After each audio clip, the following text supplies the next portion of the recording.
A childhood game of hide and seek nearly ends in a 12-year-old's murder. Are you with this 12-year-old female?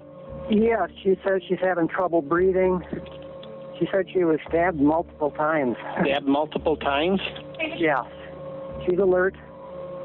Okay, stay with her. We're sending the police department. As officers race to find who left a child for dead in the woods, the investigation takes a shocking turn. The suspects are also children, and they're the victim's friends, or so she thought. On a bright Saturday morning in May 2014, in a quiet corner of Waukesha, Wisconsin, a man riding his bicycle through David's Park spotted something that made him stop coldsy. A 12-year-old girl crawling out of the tree line, soaked in blood, gasping for air. Her name was Payton Leutner, and less than an hour earlier she had been playing hide and seek in those same woods with her two best friends. What the cyclist didn't know yet, what almost nobody would understand until the following days unraveled it, was that Payton hadn't stumbled into an accident. She had been stabbed 19 times by the two girls she trusted most in the world, and she had been left there deliberately to die. This is the story of how a scary story from the internet convinced 2/6 graders that murder wasn't just an option, but a duty, and how the girl they left for dead somehow survived to tell the world about it. To understand how something this disturbing could happen, you have to go back further, to a lonely girl named Morgan Geyser, who spent much of elementary school sitting by herself until a classmate named Payton decided nobody should have to eat lunch alone. The two became inseparable, drawing together, having sleepovers, building the kind of friendship that felt permanent. But everything shifted in 6th grade when a new girl named Anissa Weier moved into Morgan's apartment complex and started riding the same school bus. Unlike Payton, Anissa didn't care about the things typical middle schoolers were into. She and Morgan bonded instead over something darker: horror stories traded across obscure corners of the internet, the kind of user-generated urban legends known as creepypasta. Somewhere in that endless scroll of fake police reports, staged photographs, and invented eyewitness testimonies, the two girls found the character who would define the rest of their lives. So, there's this website called the Creepypasta Wiki. Okay. It's full of horror stories that are meant to purposely scare you through online literature and all that. Okay. And there's one of them called Slender Man. It's really Slender Man. Slender Man. Oh, Slender Man, like a skinny guy. Yeah. Okay. And he has these proxies, or servants, as people call them. Okay. Basky and Hoodie. And Morgan said, "Hey, Anissa, we should be proxies." And I was like, "Okay, how would we do that?" And that was around end of December, beginning of January. Okay. A tall, faceless figure in a black suit known as Slender Man. To most people, Slender Man was obviously fiction, a creation built specifically to feel real through fabricated interviews and doctored images. But to two 11-year-olds already drifting from the world around them, the line between story and truth blurred completely. They came to believe he was real. They came to believe he had followers, servants he called proxies. And that becoming one required an act of complete devotion. Killing someone close to you, someone who trusted you, as proof you were willing to give up everything for him. According to what investigators later pieced together, Anissa packed the bag. We both packed the bag. We knew about this since December. One day she just told me that we had to. What do you mean she told you you had to? I mean, she told us we had to kill her. Who did? Anissa. When she says us, what do you mean us? Who's us? You mean the two of you, or is there somebody else? There's nobody else.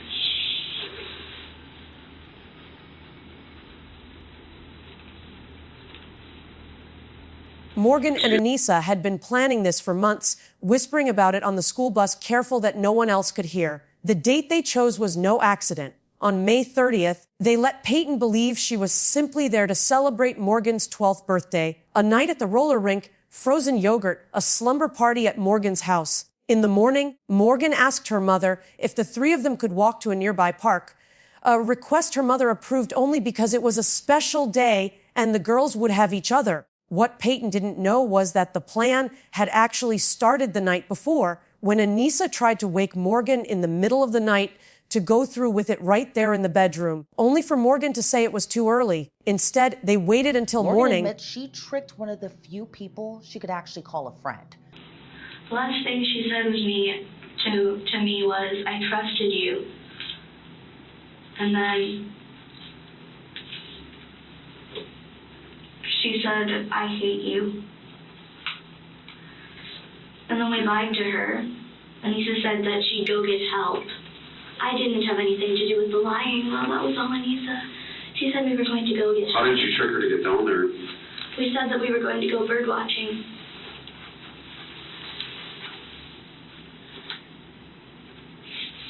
Walked Payton deep into the woods under the pretense of bird watching and told her the group would play one more round of hide and seek.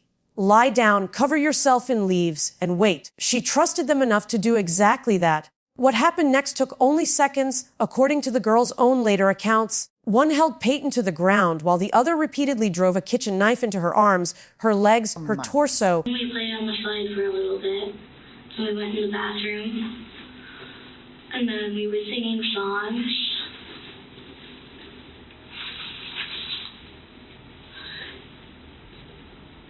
Then what? And then Anissa suggested that we go for a walk.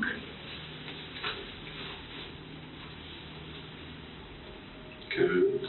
And then she jumped on Bella, and she held her to the floor, striking dangerously close to major organs 19 separate times.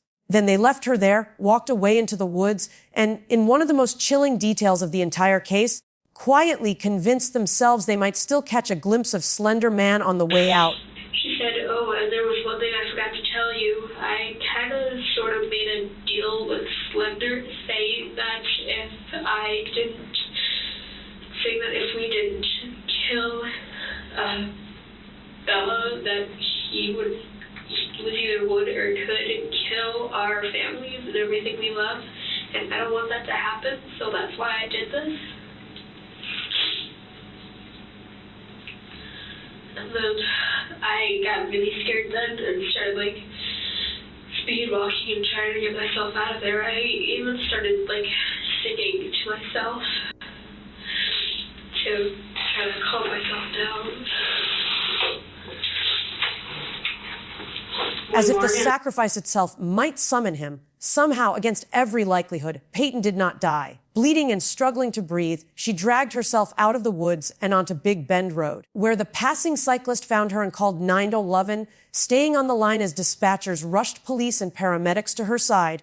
She would later tell doctors she'd been stabbed multiple times, remaining conscious and alert even as her body fought to keep functioning. 5 hours later, police located Morgan and Anissa walking along the interstate, far from home, carrying a bag with a bloodied knife still inside. Both were brought in separately for questioning, and both, oddly, kept referring to their victim not as Payton, but by an old nickname Bella, a small, unsettling detail that suggested how far removed the girls already were from what they had actually done. In the interrogation room, Morgan answered questions with a kind of flat, matter-of-fact honesty that unsettled even seasoned detectives, describing the stabbing, admitting she and Anissa had lied to lure Payton into the woods, and repeatedly circling back to the same justification that it had felt necessary, even if she couldn't fully explain why. Anissa, in her own interview, filled in the piece that made the entire case famous: the explanation of Slender Man, the mythology of his proxies, and her genuine belief that if the two of them refused to kill someone, he would kill their families instead. Prosecutors weren't interested in mythology because of the severity of the attack. On Saturday, May 31st, 2014, at approximately 9:50 a.m., the Waukesha Police Department was notified by a concerned citizen that a 12-year-old girl was stabbed in the area of Big Bend Road in the city of Waukesha. Both suspects had a fascination with a fictitious character that often posted to a website that is a collection of small stories about death and horror. Based on our investigation, it is believed that the suspects had planned to kill the victim for several months.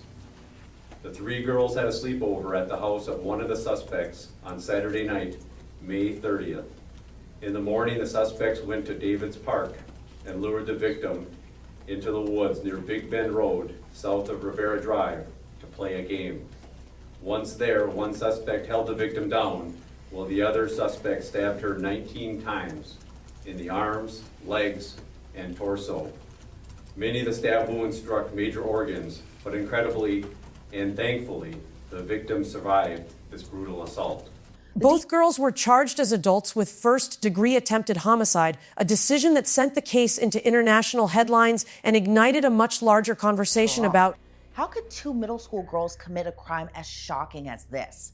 The Waukesha police chief has a warning every parent needs to hear. The internet has changed the way we live. It is full of information and wonderful sites that teach and entertain. The internet can also be full of dark and wicked things. It has also provided an opportunity for potential child predators to reach our children like never before. Unmonitored and unrestricted access to the internet by children is a growing and alarming problem. This should be a wake-up call for parents. Together, Anissa and Morgan came under the command and control of a delusional order that they both shared.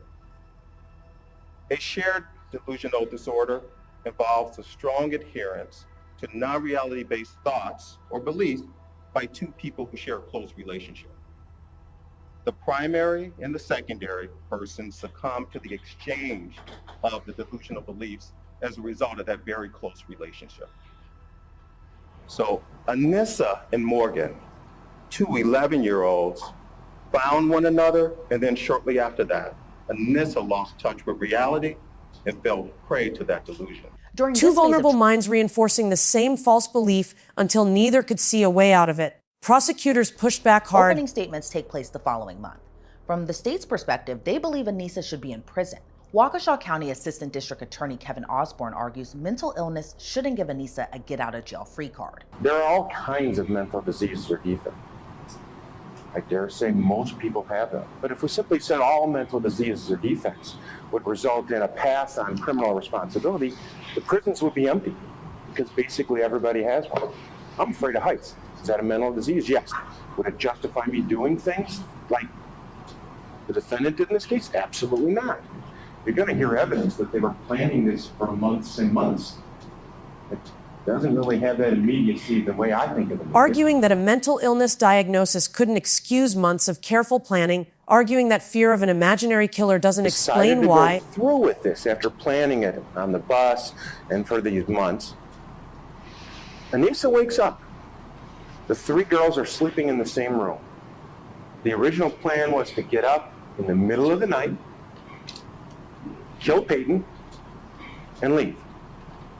And Anissa wakes up at 1:30, tries to wake up Morgan, and Morgan's like, nah, it's too early, we're not gonna do it right now. If they were really, truly afraid of an immediate harm to themselves or their families,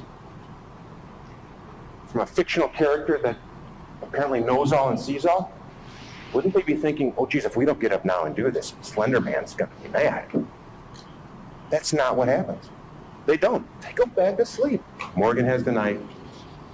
The girls calmly went back to sleep the night before, instead of acting immediately if the danger were truly as urgent as they claimed.